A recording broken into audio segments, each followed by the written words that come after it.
1963 coming down over until the death of President Tubman. But before Tubman left for the great United States of America, he was suffering from a problem over here, which historians are aware of. He was taken to the London clinic for treatment. If memory serves me well, you had individuals that accompanied President Tubman at the time to the clinic in London. And through this treatment over here, it was mentioned that his operation was successful. But unfortunately, a few hours later, Tubman was pronounced dead. Those who accompanied President Tubman at the time was Dr. Nima Baker and others. But allegedly, from information, it was mentioned that the late Stephen Talbot had a hand in that game that he went to Los Angeles.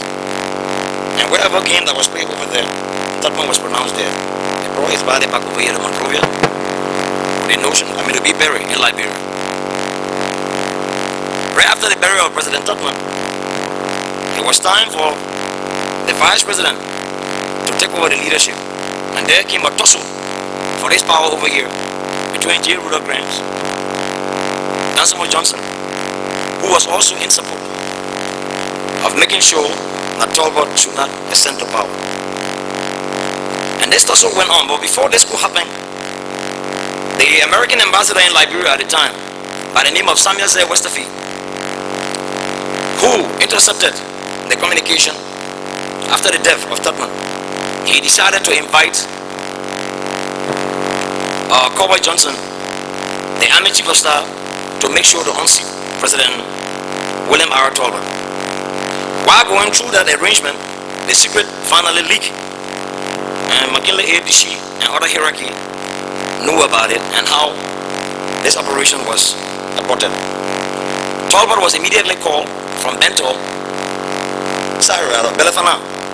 and then he was sworn in by the speaker.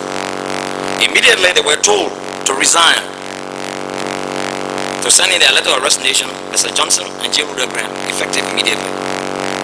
And Talbot ascended to the leadership.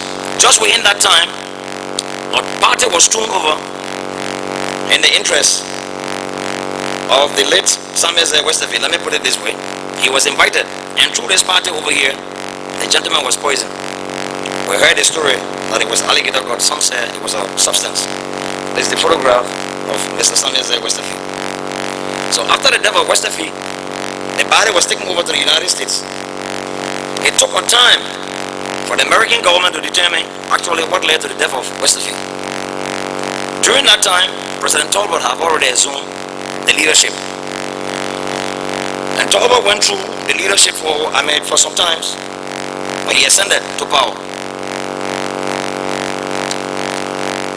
When he ascended to power, the oligarchy at the time were not happy the manner in which was taken about the leadership structures in Liberia.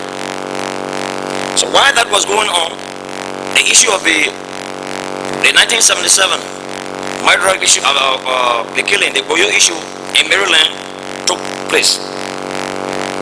Jimmy Anderson Jr., who was the superintendent, Tanyina and others were all involved in the act. And when Talbot decided to prosecute them, it did not go down well with Jimmy Anderson Sr. He tried to convince him through all methods, but it failed. And finally they were executed. And after the death of Jimmy Anderson Jr., it never went down well with the father, and he decided to act upon it. We received information that Oman Anderson was the only individual, along with some hierarchy, who knew how the then American ambassador was poisoned. So he officially, whether factually it is, but we got the information, that he brought the State Department, briefing them what led to the death of the ambassadors. And just right after that, Talbot went through his turbulence days with the Moja, the PPP, etc. and etc. It was an unfitful evening. President Talbot,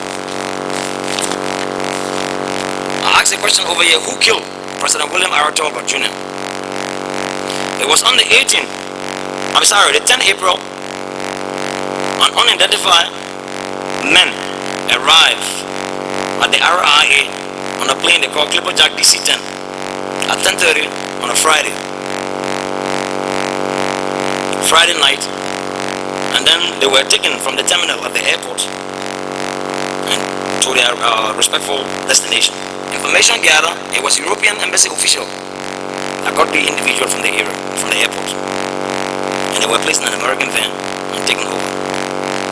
On the 11th of April, Good Friday, that evening, the president of Liberia, he was the chairman of the OAU, and then the same time president of the Pathway Alliance, and then they had a gathering at the the Centennial Pavilion at Ashmore Street. And through this program over, he decided at the end of the program to leave for Bento. But he was informed by one Spencer, who was married to one of his niece, about the coup. But unfortunately, he decided to leave to go to Bento that evening. And then there was a detour because he was informed about the situation in this country. And Tolbert went back to the executive mansion. According to information gathered and sources, the murderers were already in the building. When he got there, a few hours later, he was executed.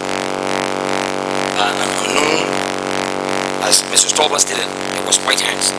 And this is a photograph of President Tolbert lying in pool of blood. He was shot in his eyes. And immediately the next morning, those gentlemen were set free.